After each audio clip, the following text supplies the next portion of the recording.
Beautiful.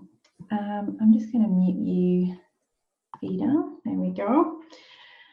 Okay, welcome. Thank you so much for joining me live, and for those of you who are watching the replay. If you haven't seen me speak before, or you don't really, this might be your first real interaction with me.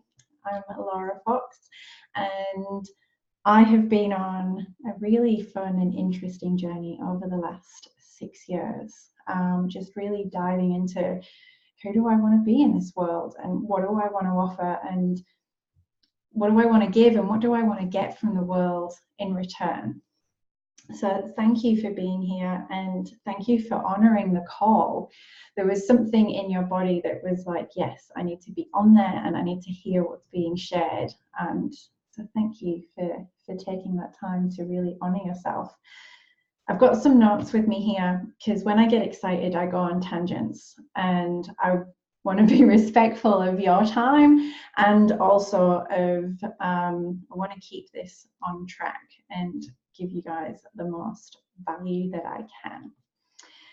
So on that, how about we drop in together and just really set this container. And if you're watching on the replay, you can do this as well. And we'll just take 3 nice deep breaths together.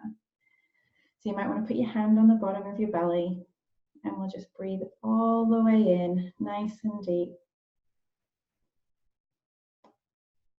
And gently exhale. Taking a second, nice deep breath all the way in.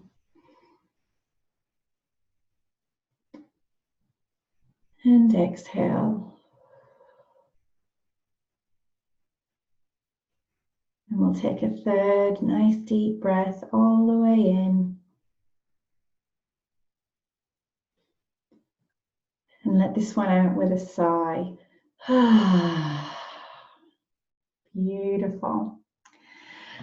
So today I am going to take you through basically my 5 key points of what I have used and what I've used with clients and in other groups to create radical change and transformation. So we're going to go into getting selfish and what it means to be radically selfish. Your big, hairy dream, whatever that might be, who do you get to be to embody that dream? Facing off with the ego and finding the gift. And that one's a super juicy one. So we'll get started with what it means to be selfish. So if I was to say to you that you're a selfish person, what comes up for you with that? If someone was to call you selfish, how does that make you feel? You can either unmute or type in the comments, whatever you're more comfortable with. If someone was to call you selfish, how would that feel to you?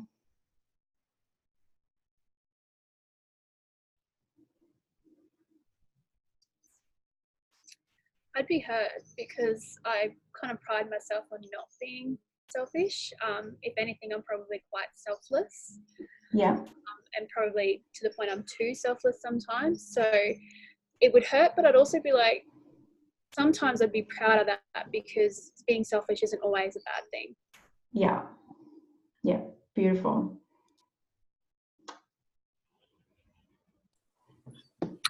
Again, probably I probably feel hurt, but you need to be selfish to be self-empowered.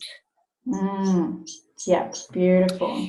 So I am working on that. Yeah. Yeah. Yeah, beautiful. Thank you. Yes, that's something that I know for me, when like growing up, if someone was to call me selfish, I'd be devastated. Like it'd just be like, oh my goodness, who am I? Because to be selfish means that you're putting yourself first, really, doesn't it? And most of the time when someone's referring to somebody being selfish, they're talking about how that person has trodden on other people to get what they want. And that by you putting yourself first means that it's a detriment to somebody else, is the traditional meaning of the word selfish, I guess. But what I want to bring in here is, oh, hi, Sarah. Being selfish and actually prioritizing yourself and creating that space for yourself and creating that space for you to step into your dreams can actually allow you to do more for other people. Like, the airlines really do say it best when they say you've got to put your own oxygen mask on first before helping others. And if you aren't prioritizing yourself, whether that's your self-care and going for a walk, having a bath, having a quiet cup of tea, whatever that might be, or prioritizing your business and what it is that you're wanting to grow and step into, then you can't do anything for anybody else. If you're burnt out and you're feeling resentful, because ultimately at the end of the day, if you're doing everything for everybody else, at some point you start to resent it. And you're like, oh, they want me to do what again? And by putting yourself first and carving out that time for you and setting those boundaries and getting ruthless with putting yourself first, you can actually do more for other people, and you can serve more and you can give more. Does that make sense? So when was the last time you actually said no to something? When somebody asked you to do something and you really didn't want to do it, when was the last time you actually said no to that, rather than going, oh, but it'll hurt their feelings, oh, it won't take too long? Have you done that before? I did it for the first time on the weekend. I actually went to the group experience with Alexia and Preston, and everyone's like, oh, you need to come to Extreme next weekend. And I'm like, oh yeah, I need to be there. And I was getting FOMO, and I'm like, but I can't. I need to say no to prioritize my health first. And it was the first time I'd done that in a long time. I still battle with the FOMO, but I know that prioritizing my health first means that I can give more in turn in other ways. Yeah, beautiful. That is powerful. Yeah, especially in a group setting, right? To say no to more than one person is like, oh, that peer pressure. So yeah, that's awesome. So when was the last time that you actually carved out some time for you and prioritized yourself in the day?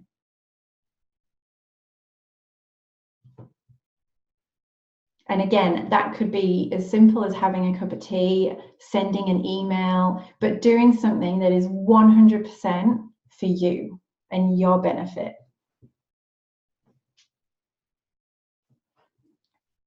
I don't think I have in quite some time. Like, I feel like I do it so I know that I can give more in other areas, like as opposed to just being in that moment. It's been quite some time since I've done that. Yeah, okay, cool.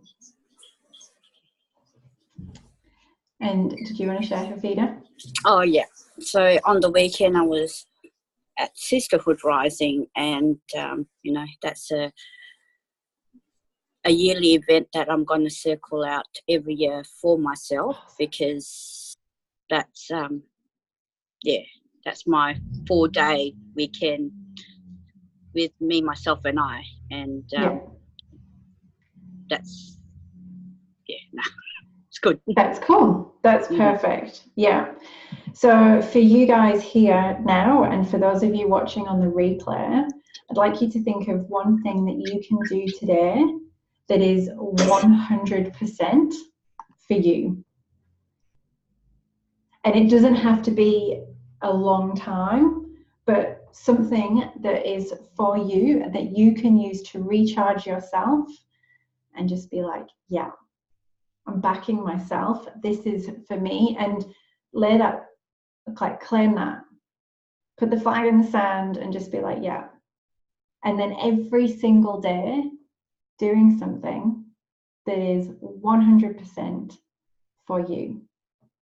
For me, what I do is in the mornings, so we have a bit of a routine in our house. 5 mornings a week, I'm the first one that gets up. Usually 6 mornings a week, if I'm being honest. I'm the first one that gets up. And I actually really enjoy going and having a coffee, and I'll go and sit, either if it's sunny, I'll go and sit in the sun with the dogs, or I'll go to whatever bed they're in, I go and sit with them, and I'll have some time and just snuggle up with one of my dogs and just sip my coffee. And that is like my ultimate way to start the day. And on a Sunday, I kick Joe out of bed, like, and sometimes I physically will kick him out of bed, and I'm like, you need to go and make me a coffee because I want to drink it in bed on my own, and you need to be over there. So that is my getting radically selfish. And if I do that, then I'm like, yeah, I'm winning. And there's something in me like that. That's me first thing in the morning choosing me. And it makes it easier to carry that out throughout the day. Like, it's a really simple thing. So have a look at something that you can start doing or potentially stop doing in your life. And it can be a really simple tweak. It doesn't need to be groundbreaking, but something that you can have each day that is 100% for you. And that is the first key, the first piece of the puzzle for this. Does that sound good? Think that would be helpful? Yeah, awesome. So once you can start prioritizing yourself and having that space to actually think about yourself, then you get to look at, okay, what do I actually want to do? What do I want to create? How do I want to feel? And that's where the big hairy dream comes in. And I like to call it the big hairy dream because it makes it a little bit less scary. Like, I think of like a big spider with googly eyes when I think of the big hairy dream. And it's something that feels like a little bit fun to me. And that's what you want to be aiming towards. Like, whatever it is that you're working towards can be a little bit scary and uncomfortable, because being uncomfortable is where the growth is.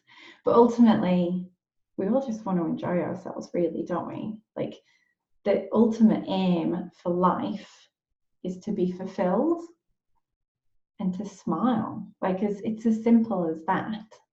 And I think a lot of the time we're overcomplicating our purpose, and we're overcomplicating all of the things that we think that we should be doing because we see how other people are showing up, and we think that we need to have these awesome titles and we need to be working towards something really big. And that might be true, and that might be something that comes to you, but initially just focusing on enjoying your life and getting the most out of your day to day, and really coming back to, what do I want from my daily life? And it doesn't necessarily have to be, what is it that you're doing?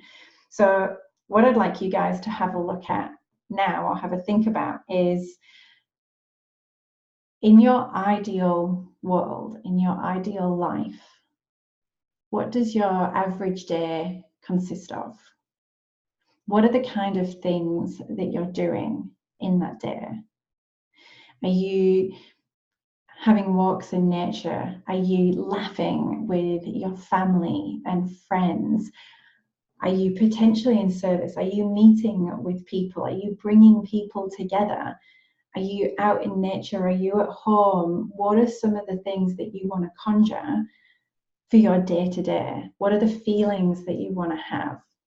Do you want to be laughing and enjoying it? And focusing on the feelings that you're wanting to create and the situations that you're wanting to create, because when you can do that, what starts to come from that, then the vision starts to come in and the opportunities start to come your way for things that can lead on to that. Does that make sense? Beautiful. I actually got my partner Joe to go through this earlier in the year, because he was just going round and round in circles of what he wanted to do. And there were so many things that he could do, but he's like, I don't really want to do any of those. Like, none of it really excites me. So I got him to write a list of what his ideal income stream looked like. And on his list was things like, I'm challenged creatively. I get to play, I get to talk with people, I get to experience new situations, I get to meet new people, I get to bring people together. And he had this huge list of a wish list of what his dream job, I guess, would include. And then he went out and he applied for a whole heap of stuff, and he just was doing things that felt good. And then he's created this job. Even just today, he's actually, it's all kind of going through now. He applied for a job and the guy got back to him and was like, oh, I'm not entirely sure if you're going to be the right person for that, but looking at your skill set, I want to create something for you. And he's now working with a guy who has literally written a job for Joe based on his criteria of what he wanted. And this guy that he's working with hasn't seen his list of all the things, but it's what he was putting out there. So whether you're looking for a job or whether you're growing a coaching business, who's your ideal client? What's the kind of person that you want to work with? Are they open-minded? Do you enjoy working with them? Are they somebody that you'd be quite happy to hang out with? How do they challenge you? What do you get from that relationship? You can do this in every single area. What are you wanting to create? And what are you wanting to step into? And focus on the feelings of that rather than trying to put a label on it and working towards that label. Another really cool exercise is, what did you want to do when you were a kid? When you were like 5 or 6 years old and someone would say to you, so what do you want to be when you grow up? What was your number one thing? Sarah's saying she wanted to be a singer. And Sarah, I know that you're a good singer.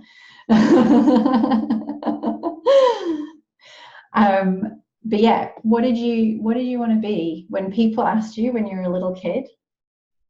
What was your career that you wanted?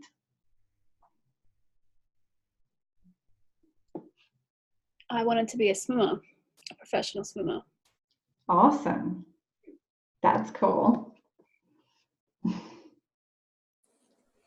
I wanted to be a chef. Oh, these are really cool answers. I love this. So what is it that you're doing now that still incorporates that love? Because that love is probably still there for that thing that first inspired you. Like when we're kids and we're in our essence, that's where the magic starts to come in. And then, all the voices of, oh, you can't really do that. Chefs work really long hours. That's hard. Being a swimmer, that's really competitive. Not many people are going to be able to get into that. Or like if you get an injury, what is it that is about that you can still incorporate? For me, I wanted to be a nurse.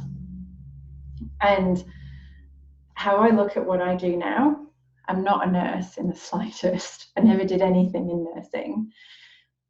But I get to work with people, which is one of the big reasons I wanted to be a nurse. And I get to heal. I still get to facilitate people in healing and transformation. And that really, when you distill down nursing, for me anyway, is what that boils down to. And that is what I still get to do in this world. So looking at that, if you're really feeling lost of just going around in circles of, I don't know what my purpose is, I don't know what I want to do, look at, okay, so what did I want to do when I was little, when I was in my essence and I was like in my jam and I didn't have all of the limitations and all of the restrictions of being an adult and creating an income and going through the education process and the trials and everything else. What was setting me on fire then and what got me excited? And what do I want to create the feeling of now? And what do those things come together as? Because you'd probably be really surprised at some of the things that you can actually really create with that. I can see you're both smiling there, so I'm guessing this is resonating. Beautiful. So if you haven't already, start making a list of what you want to create from your day to day. What are the feelings that you want to get? What are some of the consistent things that you want to be coming back to? Because that's what's going to help you in staying motivated, and that's what's going to help you to keep moving forwards through the trials and tribulations of what it is that you're creating, because that big hairy dream isn't necessarily going to land in your lap. And that's where we get to smoothly segue into, who do you get to be to live this big hairy dream? So at some point in life, most of us learn that life is hard, and that anything that's worth having in life is going to be hard work to get. And I'm not entirely sure when I first really, when that story first really started to sink into me for me, but I think it was pretty young.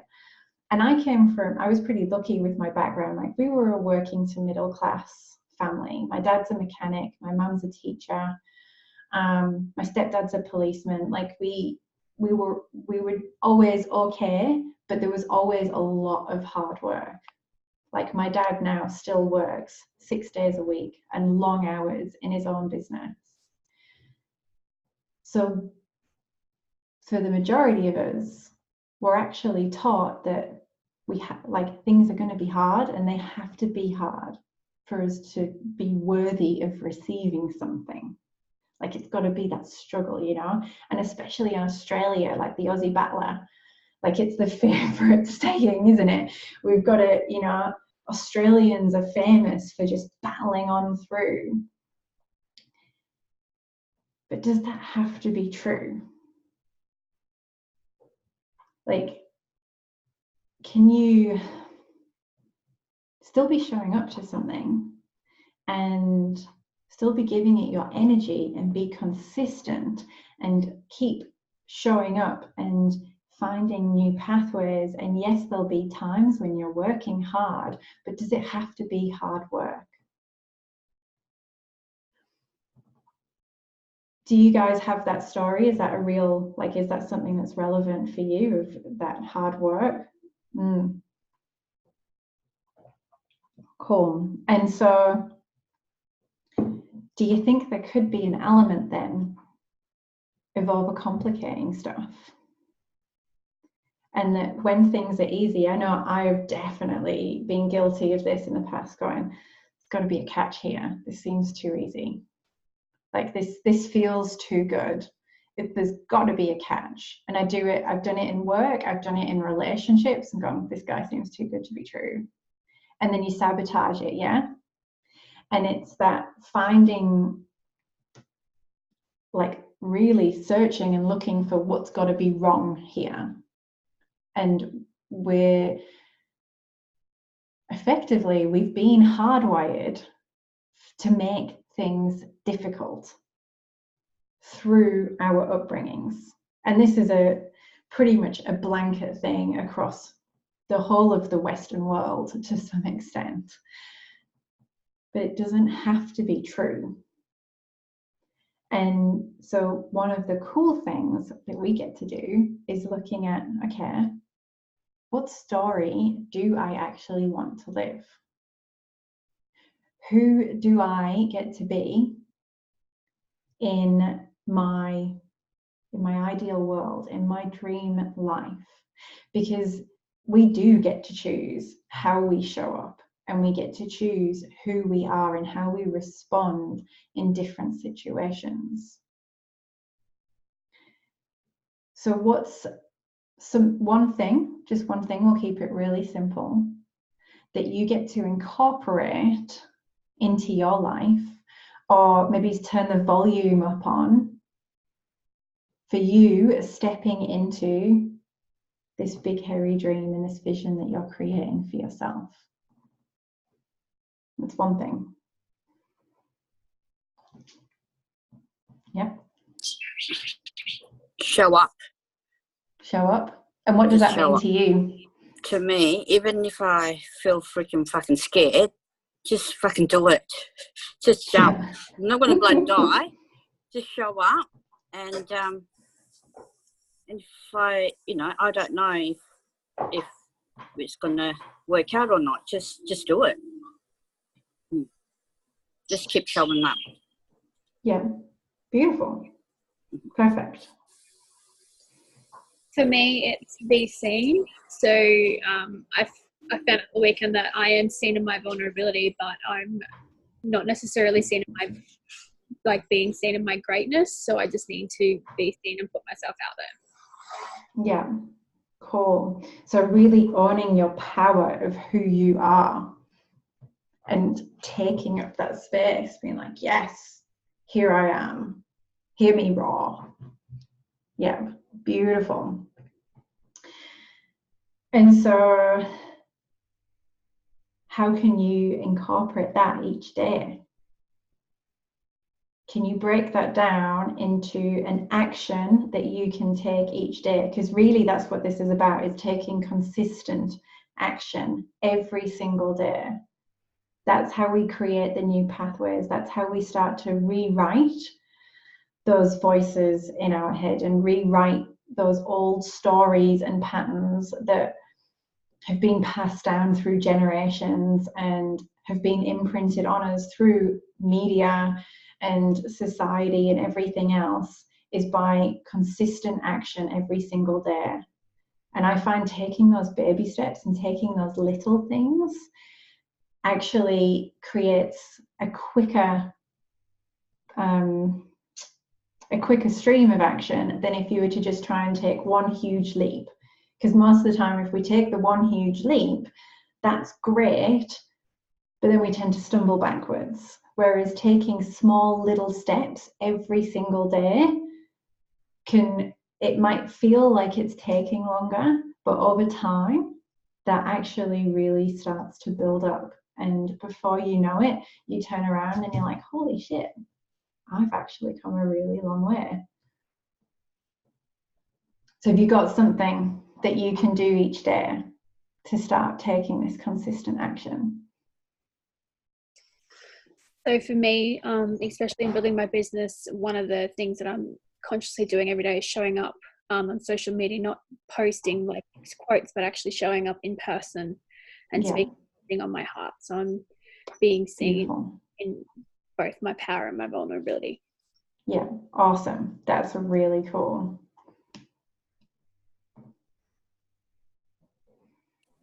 So with me, it'll be one-on-one communication, just talk. Yeah. With anyone in particular? To be honest, I try to, talk to certain people.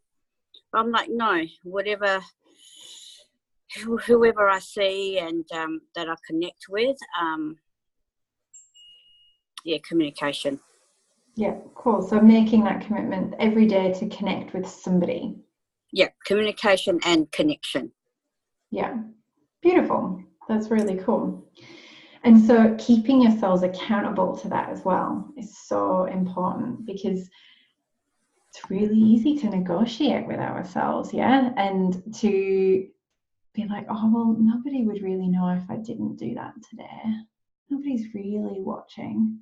And that's where our ego comes in, because the ego is designed to keep us safe.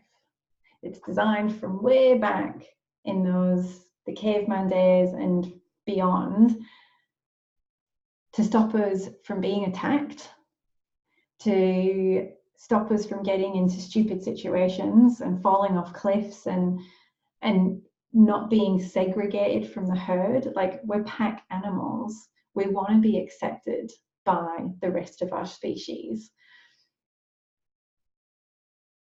But we also get to live what's in our hearts.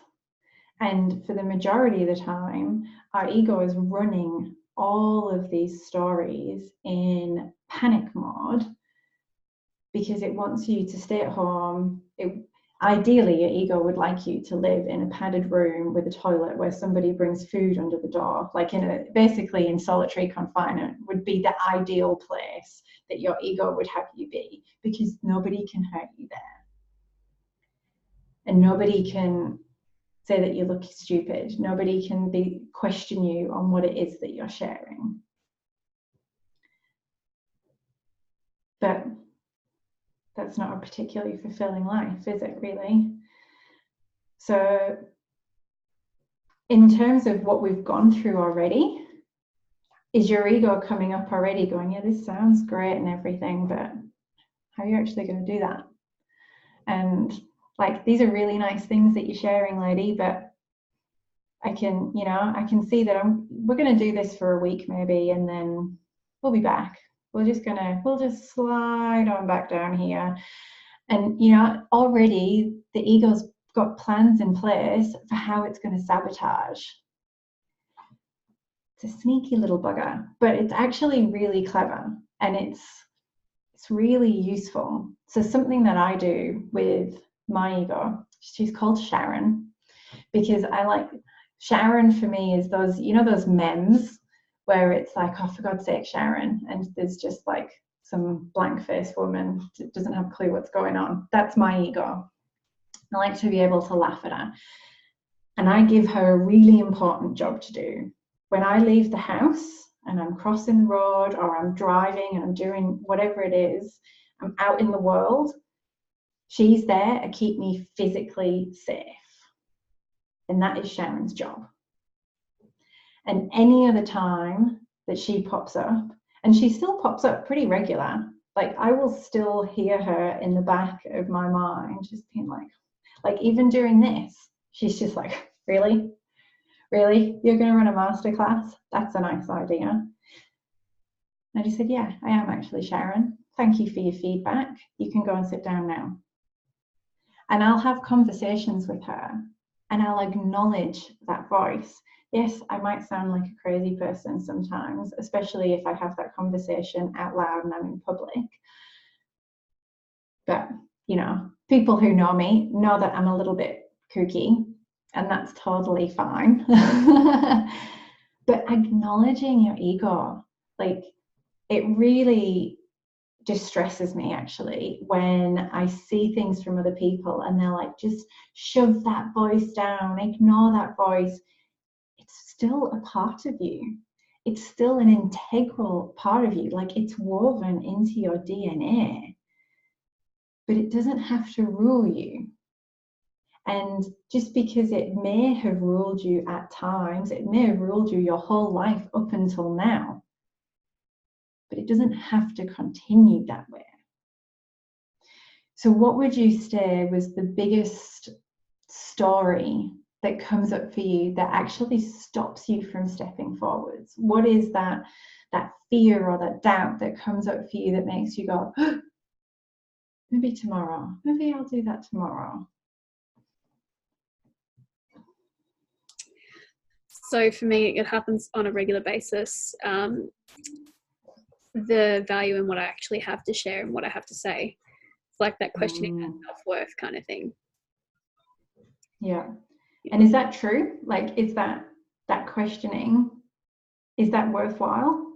Absolutely not. And every time I share, I usually get feedback saying, thank you for sharing that, because you're just giving me a completely different perspective. What I was going through, or it resonates or something like that. So that ego is just like a little badger, but I shouldn't pay attention to it, in the sense that I should just hold it to either empower me or to keep me safe. Otherwise, don't listen to it. Yeah, beautiful. And acknowledging that next time it comes up, be like, yeah, I hear you. We've had this conversation before. Remember what happened last time? And I shared, and how beautiful that was. And like, physically bring your memory back to that space, rather than just like, shh. Because it does genuinely make it easier. How about you, Hafida? What comes up for you? What came up for me was like, I'm not good at lives, or doing lives or doing talks, because English is my second language. And then I was thinking, if I don't even think about it, it just comes through me. But yeah, but my childhood wound will be, I was at school, and I was put in a ESL class, English secondary language, but I was teased that I was English slow learner, and I've been trying so hard to get rid of that thing. Yeah. But still in the process of that, because I know I can talk. Do you know what I mean? And yeah. Yeah, well, I've known you for 2 years, and I never would have guessed that English was your second language. I assumed that you were born and raised here. Yep. Like I genuinely did. Yeah. So I was born and raised here, but English is actually my second language. So I speak, my language at home. Yeah, but I really resonate with that. And even just from the fact of sort of going through the schooling and, being in those, like the lower classes, I struggled through school. I had a lot of tools to support myself to get through it. But at the age of, I think I was 20, so I was in my third year of uni, and one of my lecturers was like, there's something weird going on here. Like whenever we had like an oral exam and I could talk through my answers, I would get like top marks.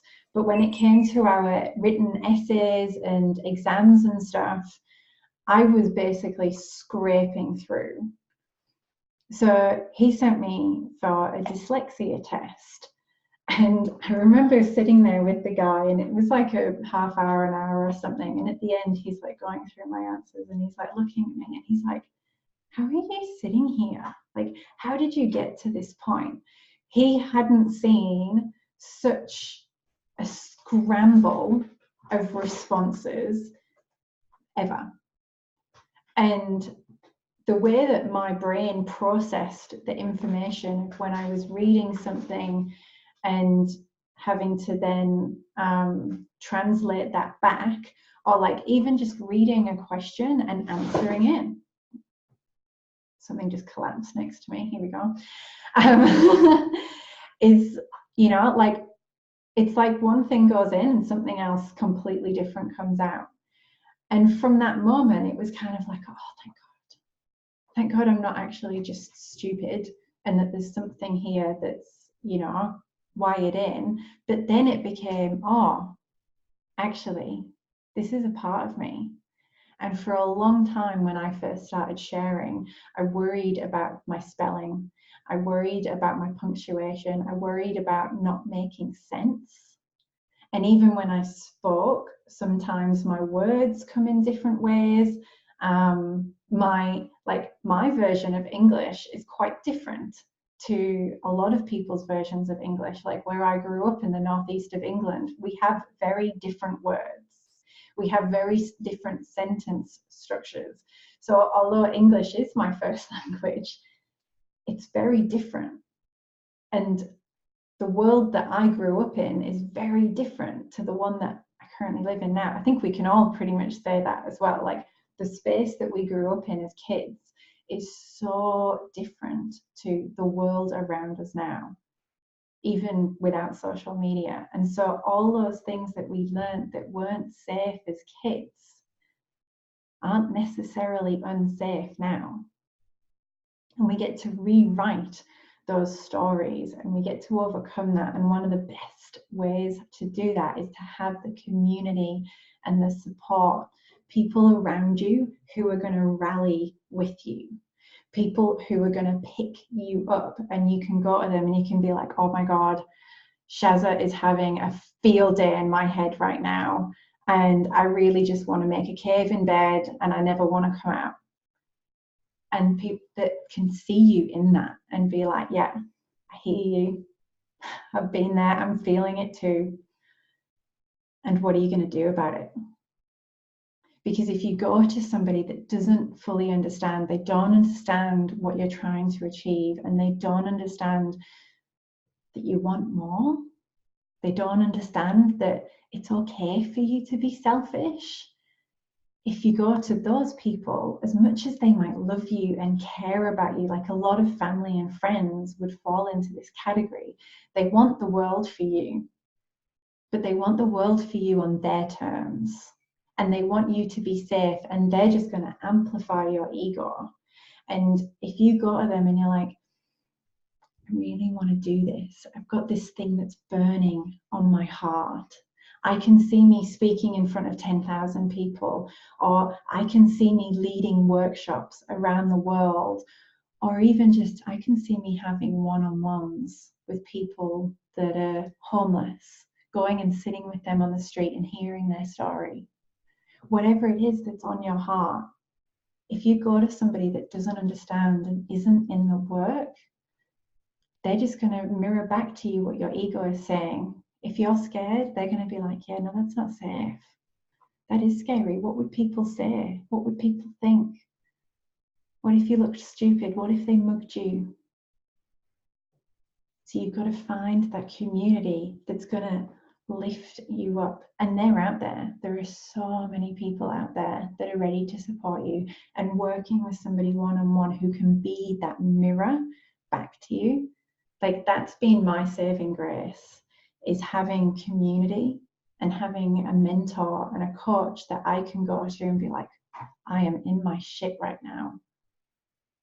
And then hold that mirror up to you so that you can see that new perspective, and you can see that better version of yourself, and you can make that choice. Does that make sense? Is that something that you guys can see would be valuable? And have you got that support at the moment? Yeah, awesome. Somewhat, maybe. Cool. So with that facing off of the ego and rewriting those stories and acknowledging those stories when they come up, I wanted to look into then finding the gift and reframing those old stories and reframing the traumas that have occurred in life. I read a really cool thing the other day of it doesn't matter if somebody drowned in 2 inches of water or 20 feet of water, they still drowned. Trauma is still trauma. It doesn't matter how big it is. It doesn't matter what it's like compared to somebody else's. If you've experienced a trauma that, was something that was horrible that happened for you, then it's real. And there'll be a really beautiful gift in that experience for you somewhere.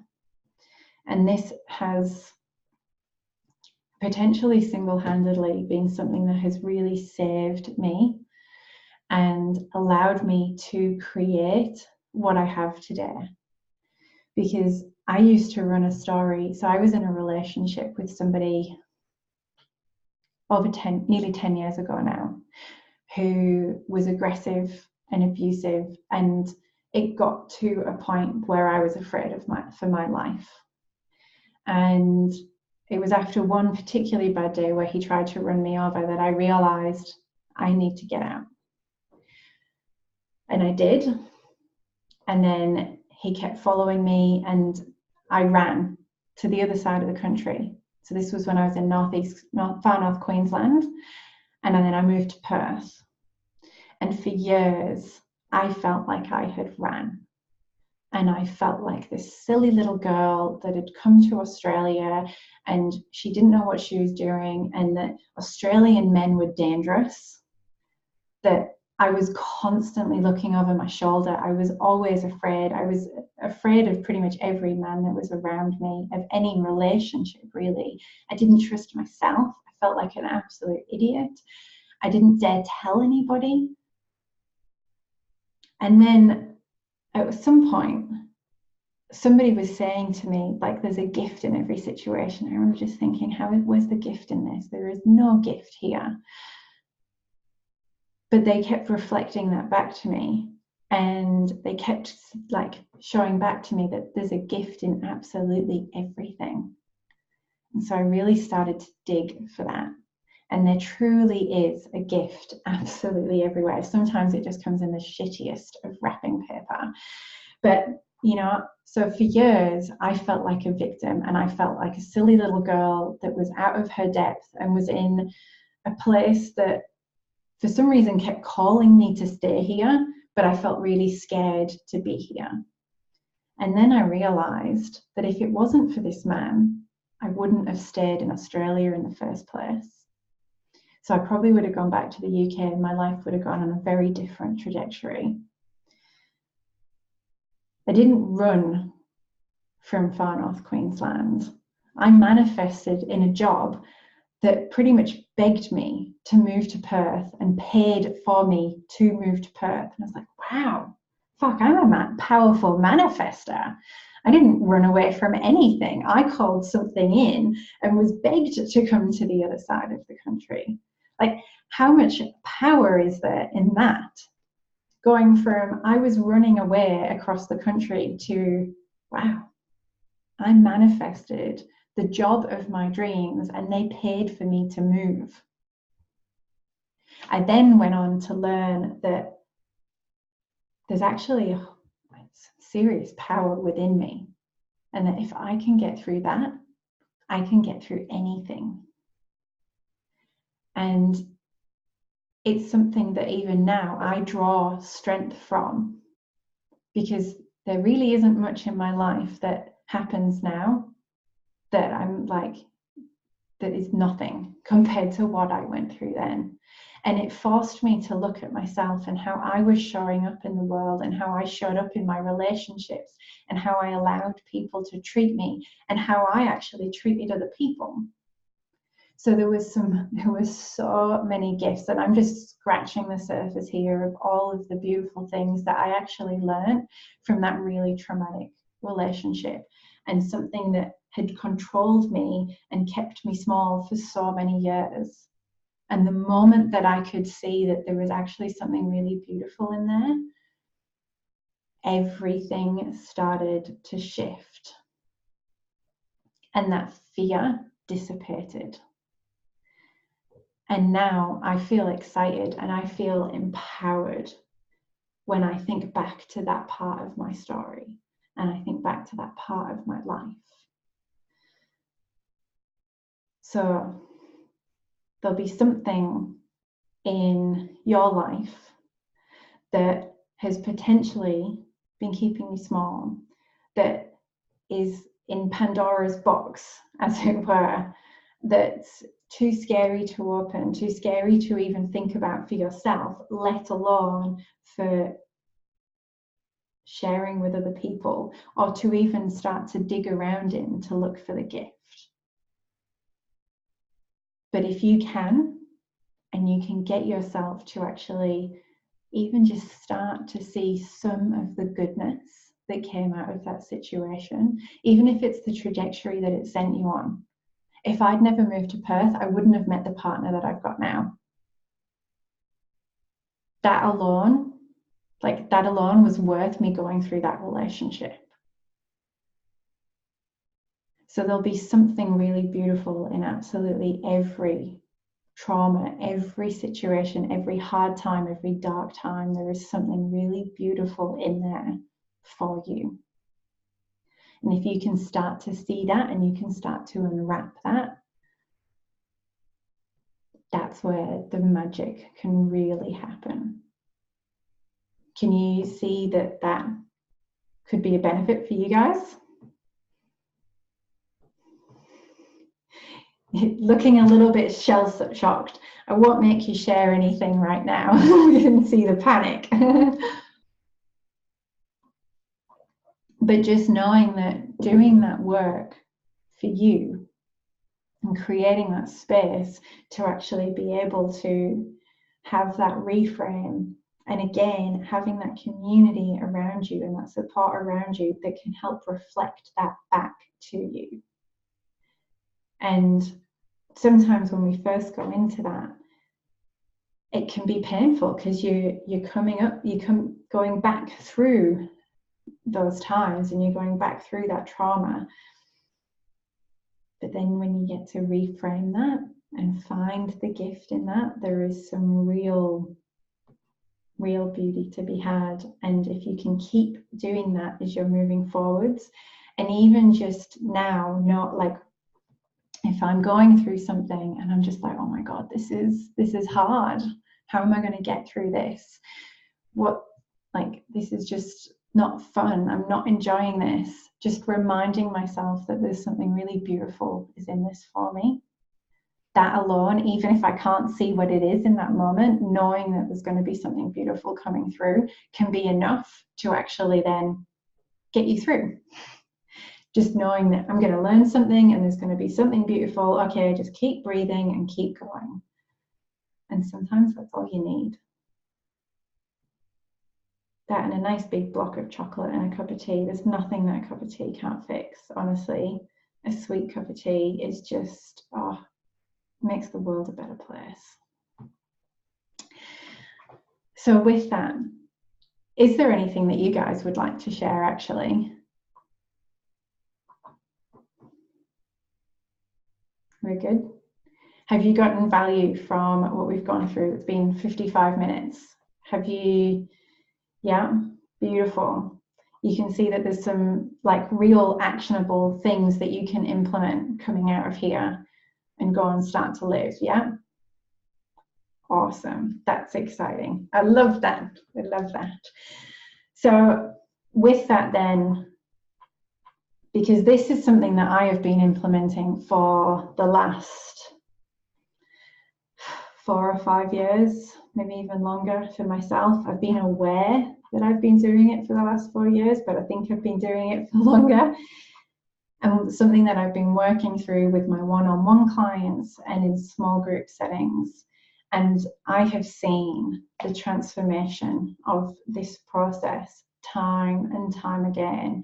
And I've had requests of putting together like an actual logical, tangible framework of how to work through this with step-by-steps and assignments and just real things.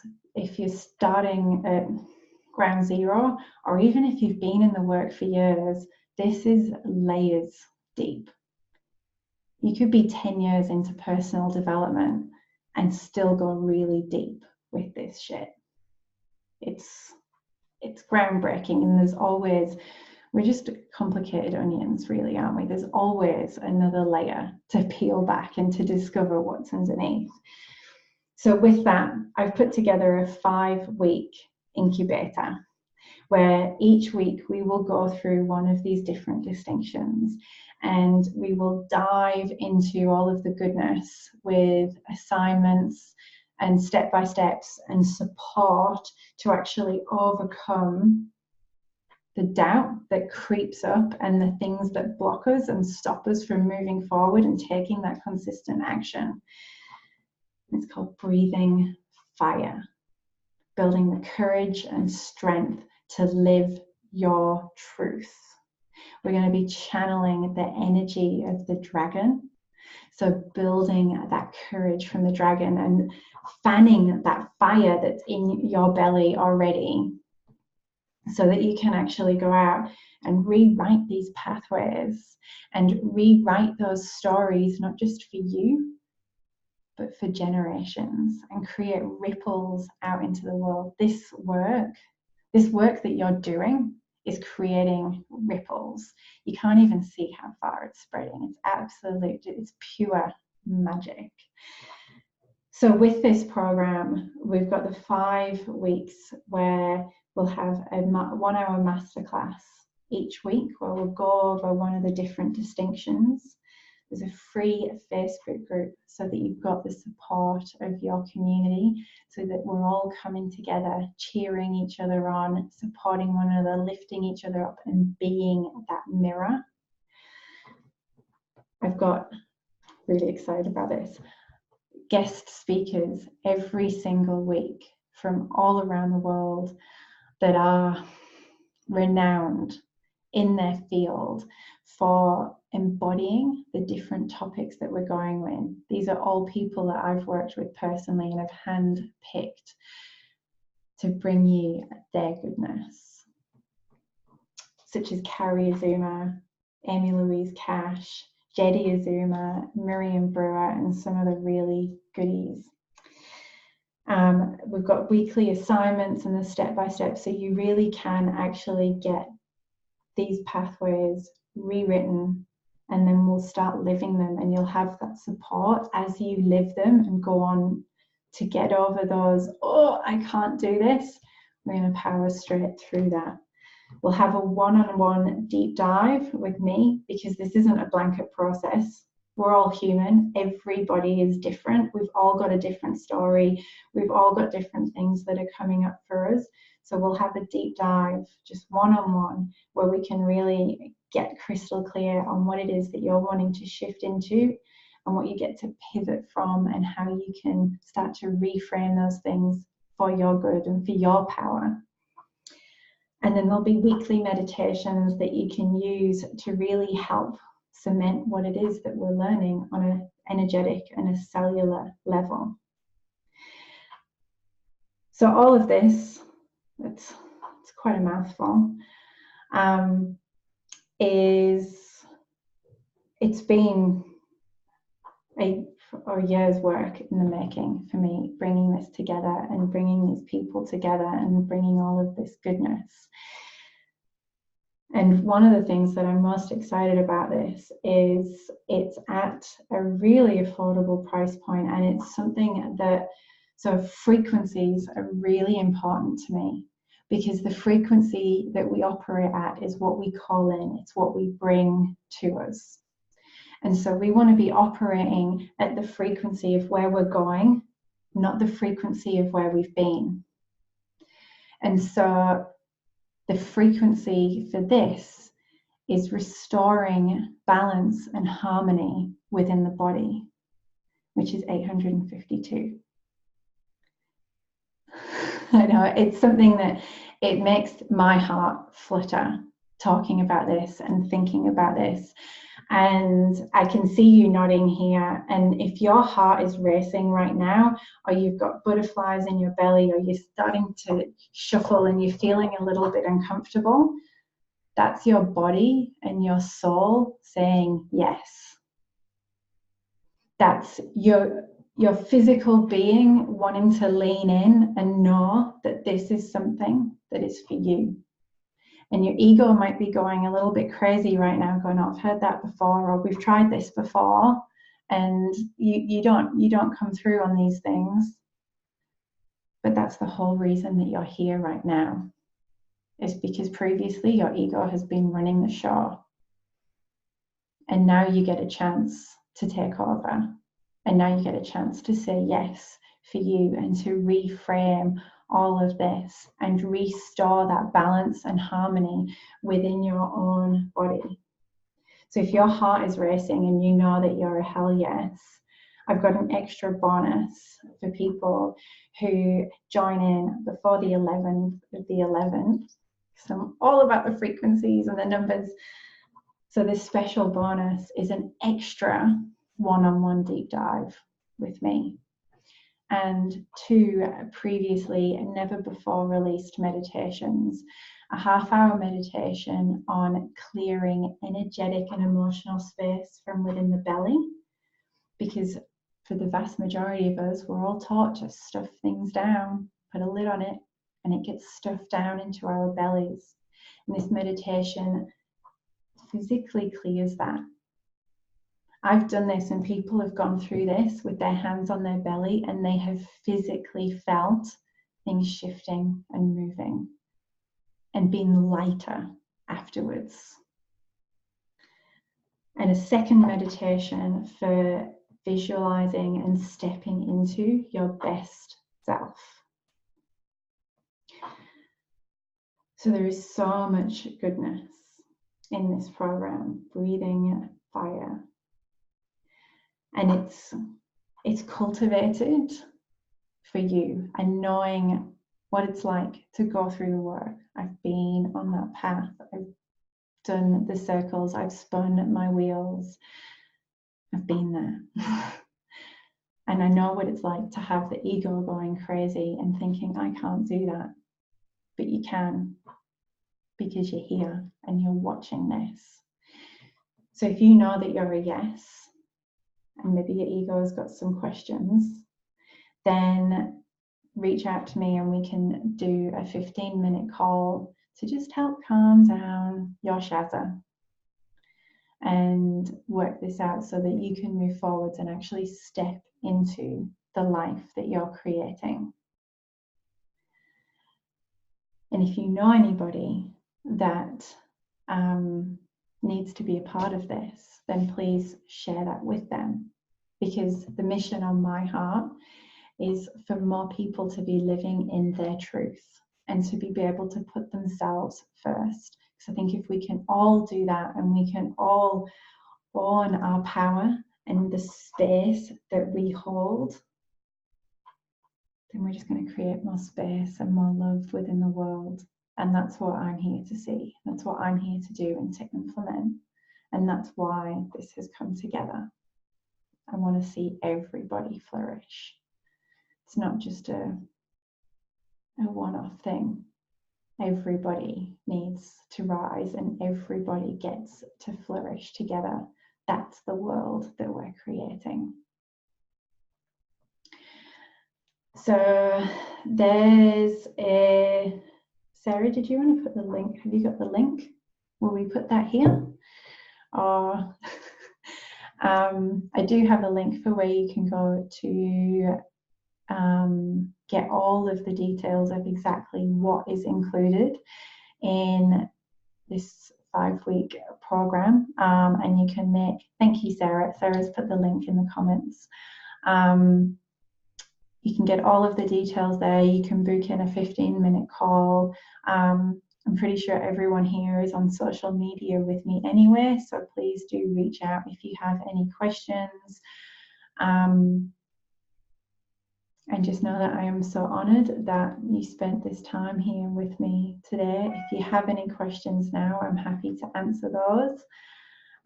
Thank you so much for taking part in this and for listening to me go on for the last hour or so, and for saying yes to you and being in on this journey. I think that that is the best gift that you can give to the world. And thank you to those of you who are on the replay and watching this, because I know that there is so much goodness that's going to come out of this. So if you guys are complete, yeah, beautiful. Thank you so much, and I will speak with you all soon. Bye.